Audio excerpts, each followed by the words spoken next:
شیخ ان کا تو چہرہ زیادہ تر لوگوں کے سامنے ان کی ولولہ انگیز خطابت کا ہے، حالانکہ ان کا ایک علمی چہرہ بھی تھا۔ میں مدینہ یونیورسٹی میں جانے کا اتفاق ہوا اس رمضان کو، تو مجھے پتہ چلا تھا آپ بھی اس رمضان میں ادھر ہی تھے۔ میں کوشش کی آپ سے ملاقات کی، لیکن آپ تب مکے میں تھے، میں مدینے میں تھا۔ تو ادھر میں گیا تو ادھر جا کے مجھے پتہ چلا کہ ادھر جو علامہ صاحب کو جانا جاتا ہے نا، وہ شیخ احسان الہی کے نام سے جانا جی جاتا ہے، جی بالکل، اور باقاعدہ لائبریری میں ان کی کتب موجود ہیں اور لوگ جانتے ہیں، عرب بہت زیادہ لوگ جانتے ہیں۔ تو اس حوالے سے کچھ آپ کے نالج میں کیا چیزیں ہیں، مثلا ان کے جو علمی کام تھے بہت زیادہ؟ نہیں ان کی علمی کاموں کی وجہ سے اور جماعتی جو نقطہ نظر ہے کتاب و سنت کا، اس کو پیش کرنے کی وجہ سے سعودی علماء شیخ بن باز تک بہت خوش تھے اور ان کی بھرپور سپورٹ کرتے تھے، صحیح۔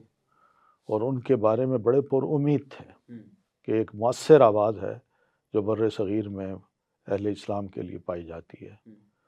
تو پھر ان کی حکمت یہ بھی تھی کہ انہوں نے سعودی حضرات کو باقاعدہ اطمینان کرایا کہ اس وقت جو میں کرنے جا رہا ہوں اس سے بھی آپ مطمئن رہیں۔ صحیح۔ انہوں نے صدام حسین کے ساتھ بھی بڑے اچھے تعلقات رکھے، اور صرف اس بنیاد پہ کہ صدام اگر ہمیں سپورٹ کرتا ہے کتاب و سنت کے منہج کو تو میں ان کے ساتھ کھڑا ہوں، اور اگر نہیں تو خدا حافظ۔ تو صدام نے انہیں کھلی چھوٹ دی کہ جناب آپ کیجئے، اور صدام ویسے بھی وہاں کے اہل تشیع تھے یا ایران تھا، ان کے لیے تو وہ زہر قاتل تھا۔ بالکل ایسا۔ تو اس لیے انہوں نے جتنی بھی کوشش کی کہ مالی طور پر، نفری طور پر جتنا بھی ہم نقصان پہنچا سکیں صدام حسین کو اور اس کے ملک کو، علامہ صاحب نے بھرپور ان کا ساتھ دیا ہے، اور الحمدللہ اس ساتھ سے سعودی ان سے کوئی مشکوک نہیں ہوئے، کوئی انہوں نے شک نہیں کیا کہ یہ بندہ ہمارے ساتھ بھی تعلق رکھتا ہے اور ہمارے دشمن کے ساتھ بھی تعلق رکھتا ہے، حالانکہ وہ دشمنی نہیں تھی۔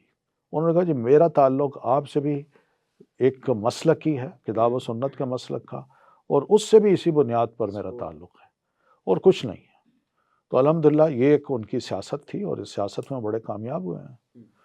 تو اس وجہ سے ان کا اکرام اور احترام جو ہے وہ عراقیوں میں بھی بڑا پایا جاتا ہے۔ عراق کے جو بڑے بڑے علماء ہیں وہ بھی ان کو بڑا سراہتے تھے، اور سعودی علماء تو ویسے بھی ماشاءاللہ تھے۔